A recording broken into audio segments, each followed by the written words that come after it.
truth, honesty, and authenticity are massive when you're trying to get somebody to affect change and they're stuck in a hole. You walking up and saying everything's going to be okay when it looks bleak, they know you're lying to them.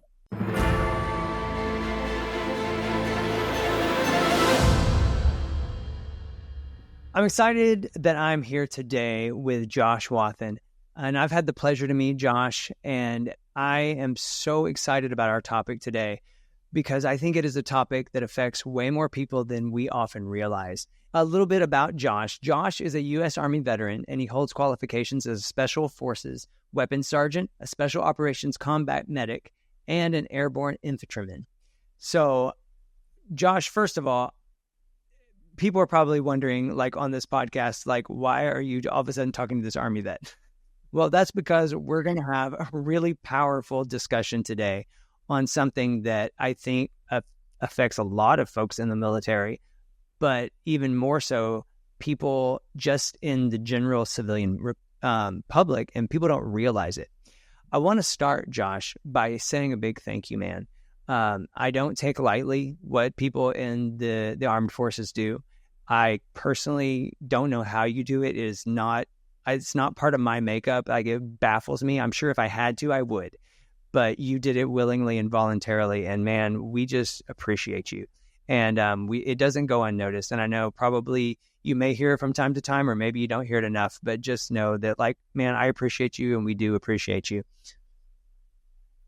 Well, thank you. I appreciate that. And it's an honor and a privilege to be a part of something bigger than yourself. With people that have the same values. So yeah, man. Well, so the topic we're going to dive in today, it's a sensitive one. It's a touchy one, and it's one that a lot of people do not want to touch with a 10-foot pole. But I think that it's important to come to these topics to share stories, to encourage people, to let them know there is healing when they've gone through things. And that is the topic of PTSD. And, we hear most often PTSD happening to people in the military, but I think a lot of times it's happening to a lot of us and it's undiagnosed. We don't understand how the events in our lives have shaped us and really affected and changed our mindsets to the point where we don't function the way we used to. And whether it's ever been clinically diagnosed or not, there are people walking around right now. And I believe as we have this conversation and as it unfolds, it's going to get them to kind of reflect and go, maybe I'm dealing with a little more than I thought I was dealing with. But Josh, that's enough for me. Like, man, I want to open the floor to you. I would love for you to draw us into your story. Explain to us kind of, what your path looked like, what your journey looked like. And I know we're going to get to how you've triumphed through that. So I just want to open the floor to you and just welcome you and just say, like, we have an active community of listeners, and what you're going to share today is powerful. I really appreciate you having me here, and allowing a platform for others to tap into to kind of understand the purpose behind the pain. And maybe the reverse of that is also true. There's a lot of pain behind certain purpose that people have. And I'm happy to share my story in the hopes that somebody will relate to it, grab onto it, and use it as a little bit of fuel to help keep the plane flying. So I think the best way to introduce myself is to read a testimony that I wrote a year and a half ago when I really figured out how to turn the corner, and let you guys know a little bit about my life and what makes me me. So if you don't mind, I'd like to read a document I wrote called Who I Am. Absolutely. So who am I? My name is Joshua Wathen, but that's not who I am. I grew up in Katy, Texas, in a middle-class family who loved and cared for me. From the day I was born until I turned 16, I wanted for nothing and experienced no suffering. I was introduced to the church by a friend, accepted Christ into my heart, and was baptized. Life was meaningful and good. Then the year 2000 smacked me in the face. I lost 6 family members, and my best friend left a rose and a note for his mother that guided her to the swing set that he'd hung himself from. And I became bitter as I watched the people who tormented my friend and pushed him deeper into his hole flow into the church with tears in their eyes as we laid him to rest. And I can still remember their voices the next day at school, as they made jokes about his death and displayed their hypocrisy as a badge of honor. And I blamed the church for accepting them, and I turned my back on God. Who am I? I am angry. After a few years of rebelling and searching for something bigger than myself, I joined the United States Army. I signed up to become a member of the Special Forces. I completed 14 weeks of basic training, infantry school, and 3 weeks of airborne school, and then I shattered my ankle on my last qualifying jump. 10 screws, 1 plate, and 9 months later, I was running 8-minute miles uphill with 60 pounds in my back, because nothing was going to stop me. It took me 3 years of suffering to earn my Green Beret, and now no one can take that away from me. I was placed on a murderous team with a mountain of a man as our leader, and we went to war. And I came back glittered with shiny medals for dark days done well. Who am I? I am tenacious. After 6 years of service, I left the military in search of another mountain to climb, and I ended up at Austin Community College. Not much of a mountain, but I quickly learned that being aggressive and opinionated was not the best way to survive in that environment. So I transferred to the University of Houston, and I set my sights on the #1 entrepreneurship program for undergraduates in the nation, the Wolf Center for Entrepreneurship. There, I worked 80-hour weeks and learned how to lead people with different values and different drives. Working with students gave my sword the company of a shield. Who am I? I am learning. Upon receiving my degree, I packed my bags and left for Iraq as a civilian contractor. I'd grown tired of putting on a face, so I put my diploma in a drawer and I joined some old teammates overseas to help train the Iraqi Special Forces soldiers how to fight ISIS. We trained thousands of soldiers, and our team made millions of dollars. We did all this despite the fact that the Department of State denied us access to the American base, and our only 3 support personnel got themselves kidnapped and held for ransom. Who am I? I am successful. After one of my soldiers dropped a mortar tube on my wrist, I came back to the States for surgery. This is where I met my wife. She had me at hello and has been my guardian angel ever since. Her son is now our son, and he keeps my integrity in check on a daily basis, because where I lead, he follows. My wife and I made another human together, and this little daughter of mine is the light of my life. Who am I? I am loved. Now, the divorce rate for active special operations soldiers is approximately 95%, and I chose my family over my career. So, I had to find another profession. I leaned on my degree and followed my ego. I failed business after business because I thought I knew everything. I got scammed and I got screwed because I trusted untrustworthy people with the thought that I could change them. And then I stopped caring about trying because I was unfulfilled and without a purpose bigger than myself. Who am I? I am blind. I was deeply embarrassed. My mind was torn and my ego was shattered. So I quit on myself. I quit on my family. I quit on the world. And I decided that my VA disability was good enough and that I didn't need to work anymore. So I got comfortable on my patio chair. I lit a cigarette, and I stayed there for 3 years. I emotionally abandoned my kids, and I put the weight of my household on my wife.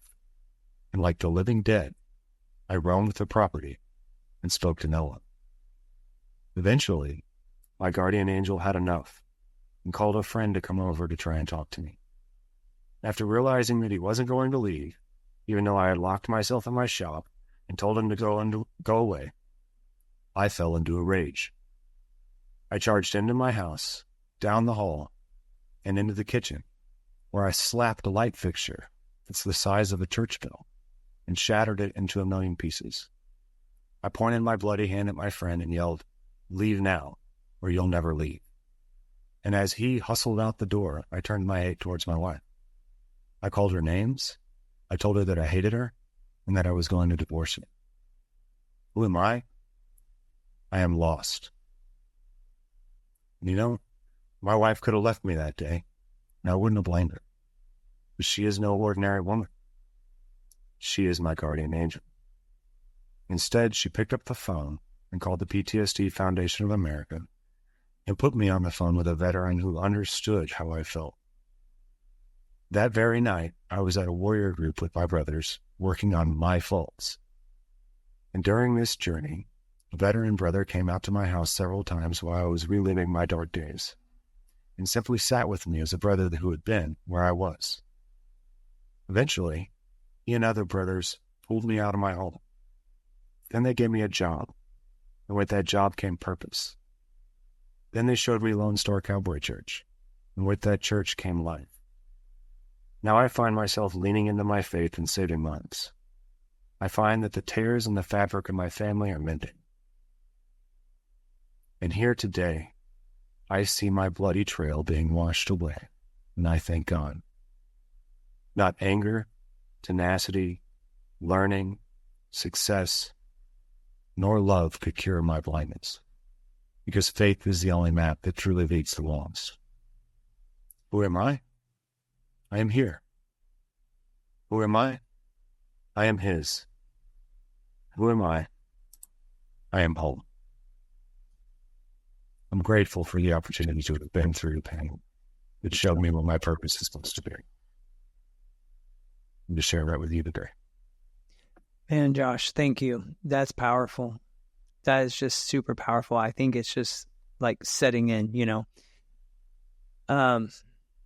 you have probably lived multiple lives compared to what most people have experienced. But here you are on the other side of that. And that is such a testimony because, we all have our battles. We all face our challenges. But seeing other people that they've hit their bottom, they've hit their pit, and how they've been brought up, I'm so excited to hear that faith has been a big part of your journey and that really God is the one that picked you up out of that pit. I have my journey and similar experiences. And I think that that is just so hopeful and encouraging. So I guess maybe my first question would be, your testimonial was eloquent, but I know that it didn't feel eloquent at the time. And so maybe the first question is, how do you start to look outside of the emotions, outside of the fog, the clouds, the clutter, and start to say, I think there's an issue that I need to take care of? Because I know for me, when I've been trapped in issues, it's really hard to see that that's what I'm dealing with. It becomes emotional and it just becomes you and automatic. And so what was the turning point for you, and how were you able to recognize, like, I've got to deal with some stuff? I was told, go deal with this. I think that that's a huge, huge thing. I think isolation is the final symptom before termination. Mm-hmm. And if you have people that love you that are telling you something's wrong, then it's your duty to show that love back by doing something about it. And you don't have to do it alone. There's resources out there to help you. There's people that are going to tell you the truth. But I also want to make sure I highlight a very important point. Okay. If there are people that love you that are telling you something's wrong, you need to do something. Yeah. The first thing you need to do is make sure that it's somebody that loves you that's telling you that. Because there's a lot of people in this world that will tell you there's something wrong with you when there isn't. Yep. But if it's somebody that loves you, that you can trust, then you owe it to them and yourself to listen and seek help. Yeah.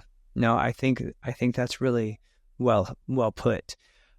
So looking back, hindsight 2020, were there things now that you can say, like, these are warning signs, like these are specific things, these are ways I acted, ways I was thinking? Just kind of take us behind the curtain so that maybe other people, and of course everyone's different, but maybe other people can say, like, man, yeah, that resonates with me. Yeah, I think if you have any one of the words that ends in lessness, like hopelessness, Mm-hmm. worthlessness, helplessness, Yep. anything like that. If you feel like, oh, this is hopeless, oh, there's no end in sight, woe is me, I can't do anything about this, I'm damaged goods, right? That's a problem. Yeah. There's, and I think that it's a big reason why faith is a huge key to finding a purpose, because there is a instruction manual that tells you that that is not the case. Yeah. So you've got to have that truth to stand on, whether you feel it or believe it. You have to have that rock, that compass. One of the things I often say is that if you seek for the truth, you will find it. And so, like, having at least that within you to say, what is my truth? Where is that? And I love that you and I share that in common, that the Bible is the foundation for us. I've had a guest on, and we talked a lot about mental issues, I guess you could say, for lack of a better term, which obviously PTSD is one of those things. We talked about anxiety and obsessive compulsive disorder and fears and things like that. And so do you feel like that in the case of PTSD, do you feel that it is something that is brought on by your thinking, or do you think that it is completely out of anyone's control, and like when trauma happens, you're just going to respond one way or the other and you don't have control over that? Or can you look back and say, if I had done these things differently, I might not have gone down that road? I think that trauma is out of our control. Right. For the most part, right? Like it's a chain of decisions. Had I not signed up to go to the military, I wouldn't have been in war. Right. There's a chain of decisions that lead to trauma. Unless you're a child, you don't have a choice. Right. But how you react to that is absolutely under your control. The chemical imbalance that occurs through depression is an obstacle that you're just going to have to face if that's where you're at. And that's why you need a team, right?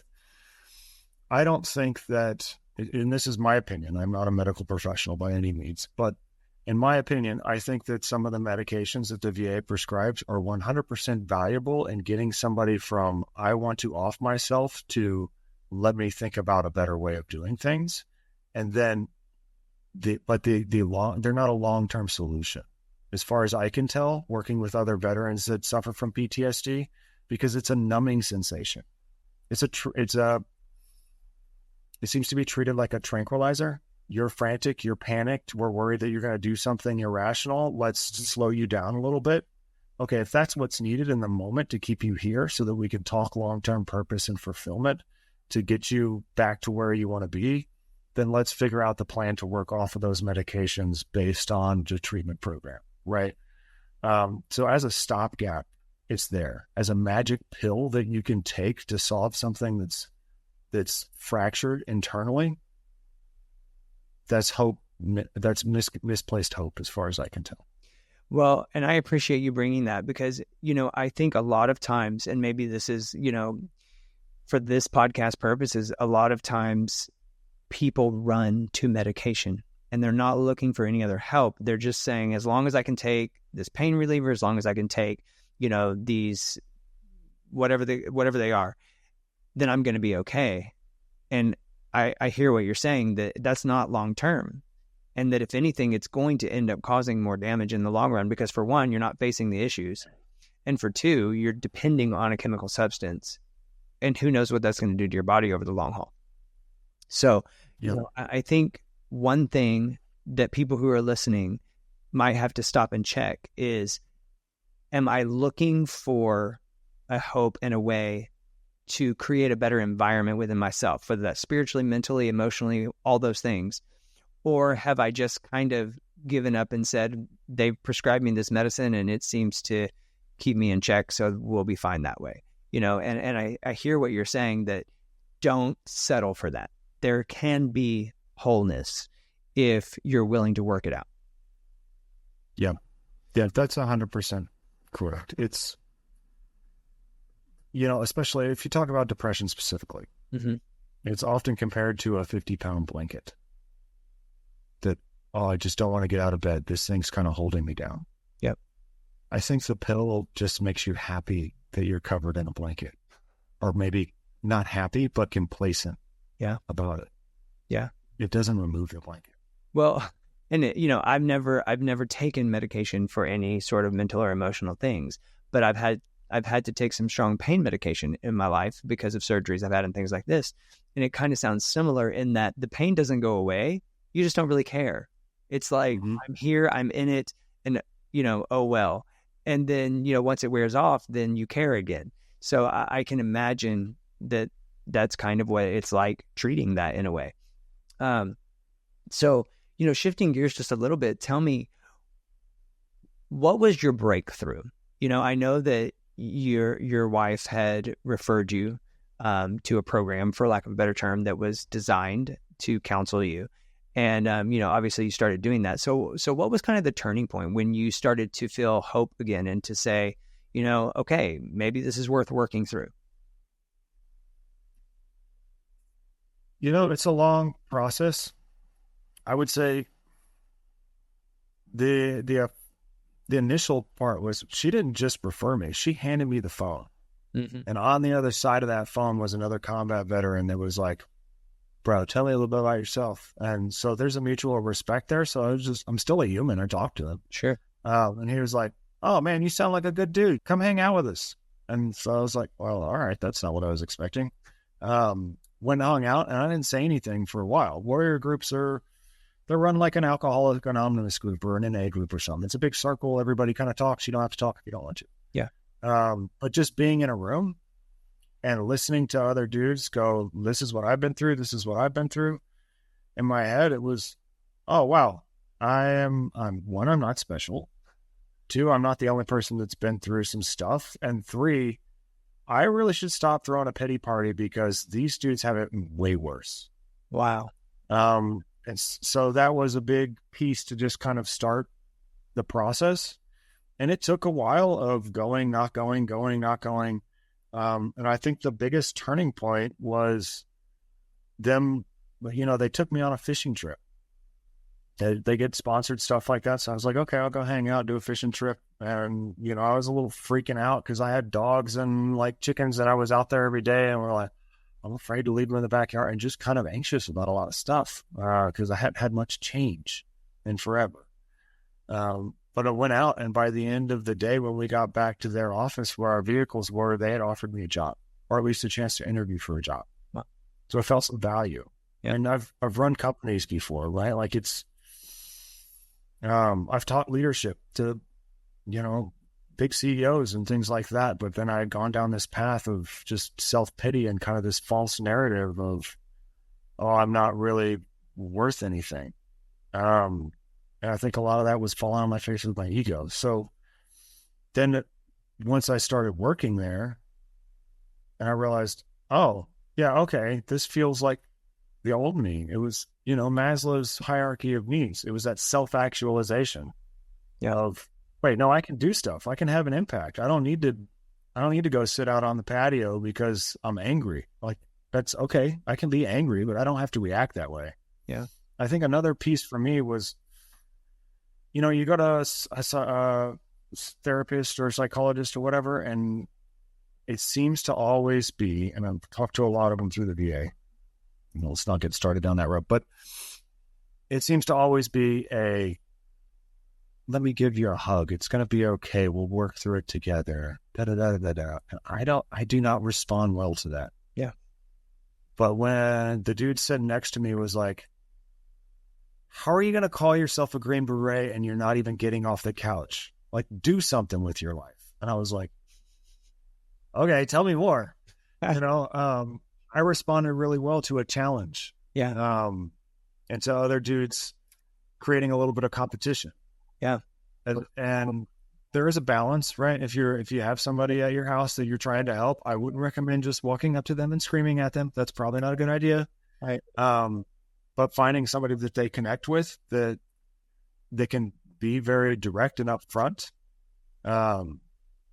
Truth, honesty, and authenticity are massive when you're trying to get somebody to affect change and they're stuck in a hole. You walking up and saying everything's going to be okay when it looks bleak, they know you're lying to them. Yeah. But if you walk up and say, you're better than this and you know it, and I'm willing to help you be better, if you're willing to help yourself, will you please get out of that chair and come with me? You're probably going to get a better response. Yeah. Not always. Depends on the person, situation, all of the things matter, but you never lie to somebody that's in trouble. Yeah. You know, just because they're hurting doesn't mean right. Absolutely. And it sounds like to me what you've experienced is similar to what I've spoken to other people about, is that when people are dealing with these highly charged emotional situations, mindset, attacks within the mind and how that all works, there's a couple of key things that I think seem to be what help people get through it, what help people overcome it. One, it is having community and having someone there to speak truth to you. And then two, it is an intentional reset of your thinking, because you get trapped in like this cycle of thoughts. And I think, again, like we were saying, that's the part that a pharmaceutical cannot do for you. All it's going to do is mask a symptom, just like in normal healthcare. 9 times out of 10, the pills that people are taking are just masking symptoms. But it's about getting down to the root. When we're dealing with mental issues, the root oftentimes is emotional and spiritual. So for you in your faith journey, what has kind of been a key aha or turnaround that spiritually gave you the strength to push through this and be healed?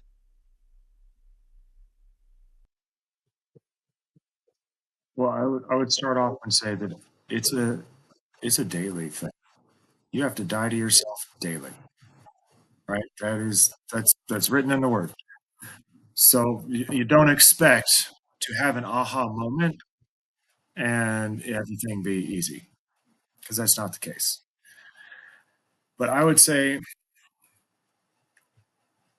you know, an inflection point in my journey regarding faith was coming back to a realization I had when I was in the Q course, and we were told this all the time. It may say special forces on your shoulder, and it says that because you should understand that you're not special. You're no different from the dude to the left or the right of you, especially for PTSD for veterans, but for anybody, a common excuse is you just don't understand. You ain't been through what I've been through. Like, okay, I may not have been through what you've been through. I may not understand exactly, but that doesn't make you special. Right? And so there's a humility involved creating a renewed relationship with God to go, okay, I am just a speck here. And while I am valued by God the Father, I am nothing special. I am just another child of God. And just because the person to the left of me is a basket weaver that has been in the same place for 50 years doesn't make them any less valuable to humanity or to God. And so, what am I doing with my ego? That's great, man. That's great. Well, tell us this, as we kind of wrap things up, how has this shaped what you're doing now? And I know that you're in a space where you teach leadership, and among other things, I know you do many things. And I feel like that you have a voice in this community of healing, and I don't know if it's mostly in the world of veterans or if you've extended that to, a broader spectrum, but maybe tell us a little bit about what you're doing now and how this has really been turned around for good. Yeah. So I help run a company now.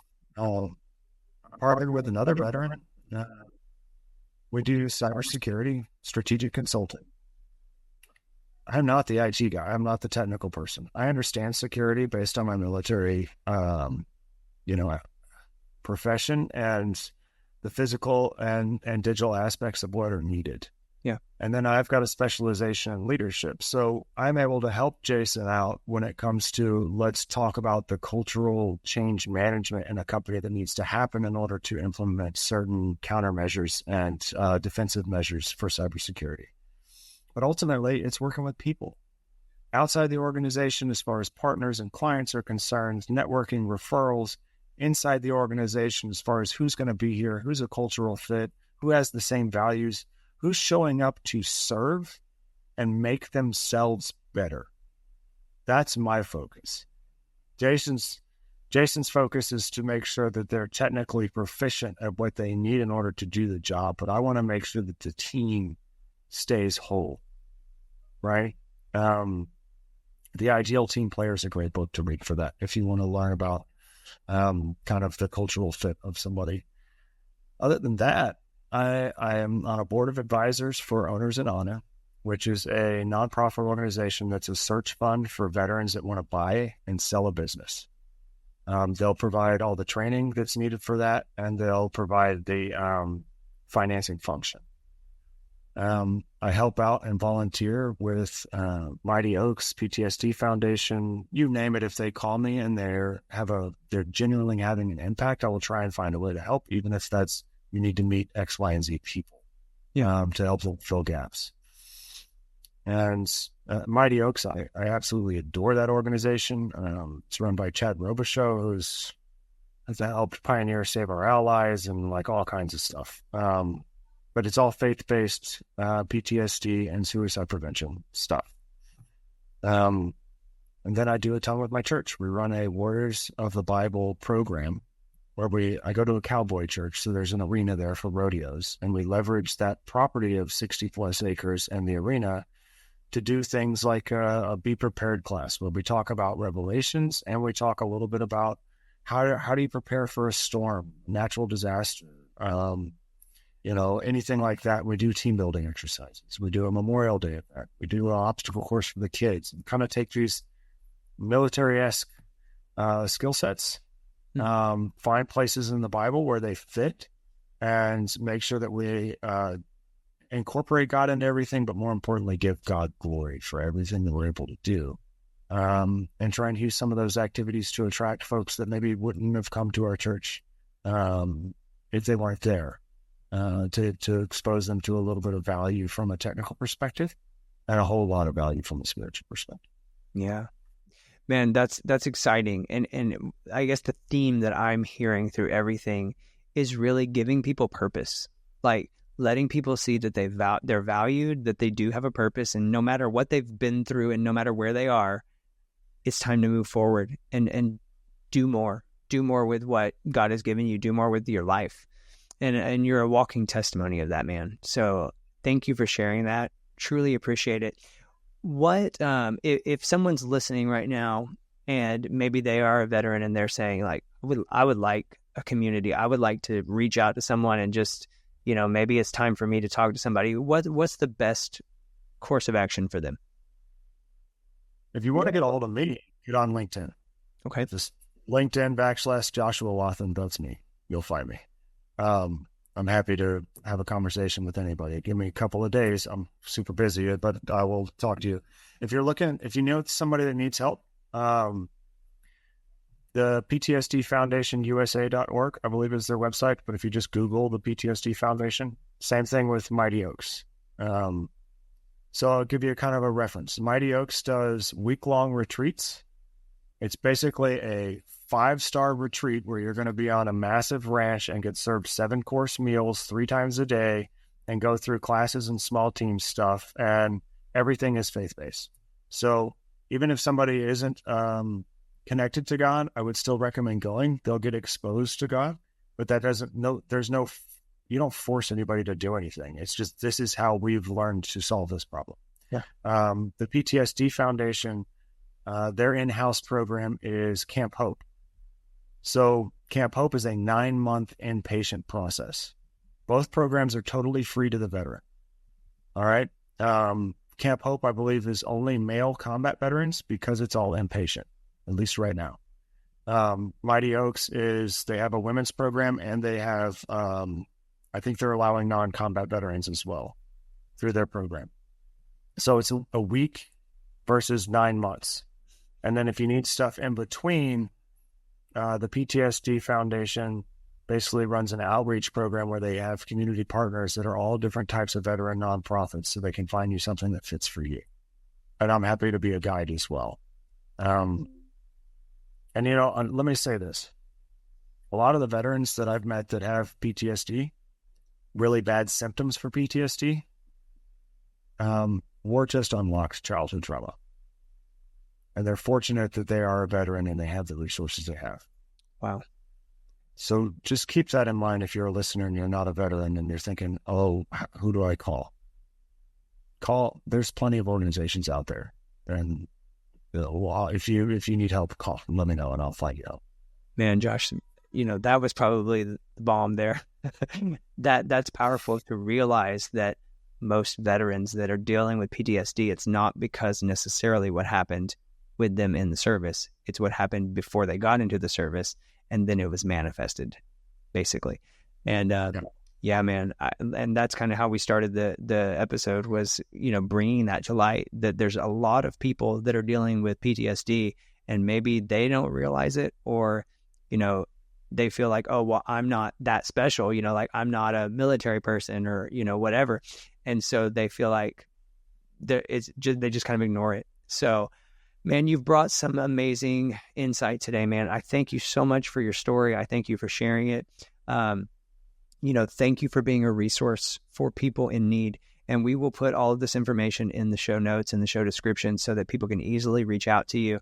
And, I just really appreciate your candidness and your willingness to share your journey, man, because I think that whenever we hear these stories and whenever we hear, of people like you that have found purpose, it inspires us to keep going. And, that's one of the things that I've dealt with, just in my health journey. I deal with different pains and different things like this. And kind of like you said, I'm not special. There's a whole lot of people that are going through it way worse than me. And I think sometimes it's hard to keep that perspective. But when we turn our focus off of our situation and look at those around us and how we can help, it really helps to start to shift our focus. And, although things may not be great, they may not be as bad as we think. Yeah. Yeah. There is light if you're looking for it. Yeah, absolutely, man. Well, Josh, thank you again. And like I said, we'll leave all the information in the show notes. And, if you've listened today and you want to reach out to Josh, please do. Thanks, man.